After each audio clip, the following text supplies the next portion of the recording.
Alors, chers amis, je vous salue tous dans le précieux nom de notre Seigneur Jésus-Christ, sachant que le Seigneur est vivant et il est assis à la droite de Dieu, à la droite du Père. Il intercède jour et nuit pour nous. Et c'est pourquoi je peux, à cet instant, prier en faveur de ma nation, de mon pays, en disant, Seigneur, je te remets ce pays entre tes mains, et que de l'abondance, du lieu de la sécheresse sorte de l'abondance, qu'il y ait de l'abondance dans tout le pays. Et que, Seigneur, des temps difficiles, Seigneur, se révèlent des moments favorables. Et que, Seigneur, des cris, Seigneur, s'élèvent des pleurs. Que des maisons des pleurs s'élèvent des cris de joie. Et que tout le pays entier soit rempli de la bonté, de la bonté et de la bonté de Dieu. Au nom puissant de Jésus-Christ. Amen.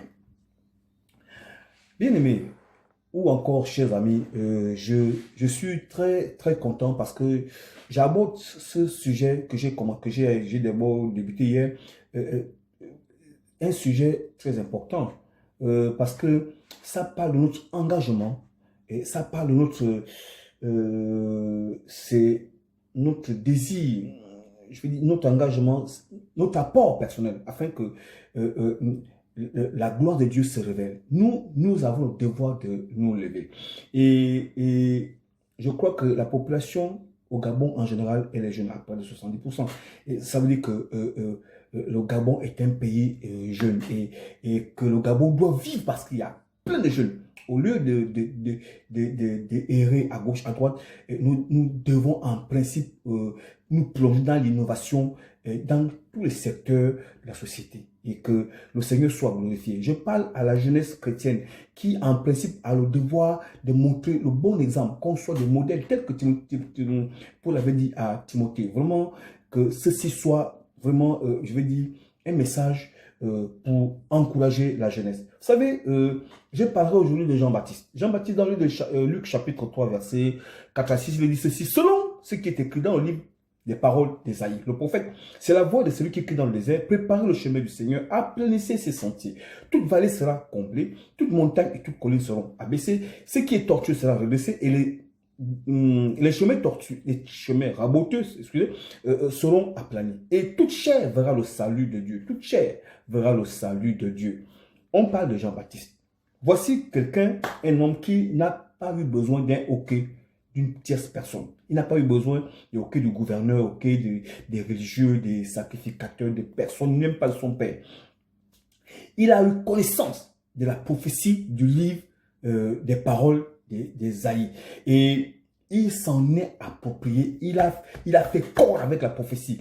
Et il a pris le temps de cerner, de comprendre, de sonder les Écritures, de sonder le Saint-Esprit, afin qu'il ne puisse pas rater la mission. Et que lorsqu'il va apparaître devant le peuple de Dieu, qu'il impacte et qu'il se révèle devant les hommes. Et que le monde découvre que Dieu est puissant, Dieu est vivant avec ses serviteurs.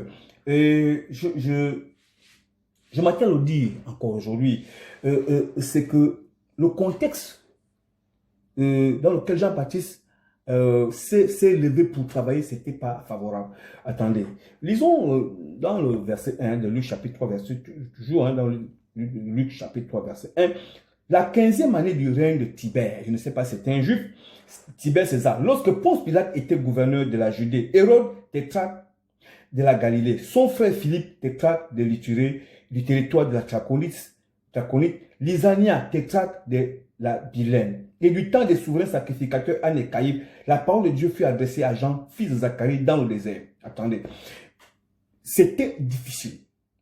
Les sacrificateurs avaient annexé le terrain.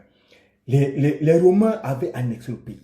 Donc le pays était, je vais dire ça comment, le pays était en esclavage. C'était colonisé, c'était difficile. Il était difficile. Tous ceux qui devaient se lever étaient considérés comme des rebelles. On avait là parlé, il y a eu beaucoup de rebelles. Alors, vous voyez, toute action visant à transformer, à réveiller le peuple était considérée comme un acte de rébellion. Et Jean-Baptiste a eu même, disons, la visite des soldats qui sont venus poser des questions. Alors, vous voyez, Jean-Baptiste, ce n'était pas un vieux, c'était un jeune. Et de ce jeune, il a fait de la parole de la prophétie de l'île d'Ésaïe sa chose préférée. Et il a mis en exemple, il a appliqué, il s'est dit, je mets ça en application, il faut que je vois. Et il a appliqué et cela s'est réalisé tel qu'il avait entendu de la part du Seigneur et tel qu'il l'avait compris. Nous avons le devoir et le droit de nous lever, quel que soit le contexte, quelles que soient les situations, quel que soit le temps, quelle que soit la période, que ce soit difficile ou facile.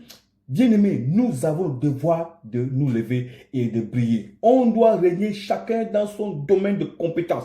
Ne vous laissez pas dormir. En fait, j'ai envie de continuer. Mais demain, nous allons poursuivre et que la pensée soit beaucoup plus développée. Que Dieu obéisse. Amen.